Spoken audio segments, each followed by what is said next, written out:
প্রায় সবাই আমার দিদির, কিন্তু এরপরে যদি অনেক সময় অনেক কষ্ট আছে, আমি পার্সোনালি আমি কোনো বিষয় যদি থাকে আমি দেখা করতে কথা মিটিং করতেছি, সেই ছাত্র জনতা প্রতিবাদ করেছে, যার কারণে তাকে বক্তব্য দিয়ে দেওয়া হয়। এইটা কি? সে আমাকে সেই শরীফুল সে আমাকে জেরা করেছে, রাত সারা ধরে জেরা করেছে আমাকে, আর সে এসে ছাত্র আন্দোলনের মিটিংয়ে সে এসে বক্তব্য দিচ্ছে।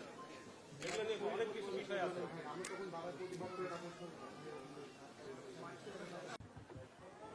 2024-এ এই খুনি শেখ হাসিনা যখন দেখলো তার সকল অন্যায় অপকর্ম আর কোনো কিছু দিয়ে রাষ্ট্রযন্ত্র ব্যবহার করে আর আটকে রাখতে পারছে না, সেই খুনি হাসিনা তখন এই বাংলাদেশের আমার হাজারো ভাই বোনকে খুন করেছে, অর্ধ লক্ষ ভাই বোনকে রক্তাক্ত করেছে।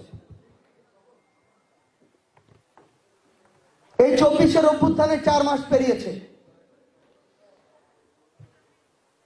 আজও খুনি হাসিনার অন্যতম দোসর নাটোরের খুনি এমপি শিমুল আজও এই বাংলাদেশে আমাদের সামনে রয়েছে কিনা?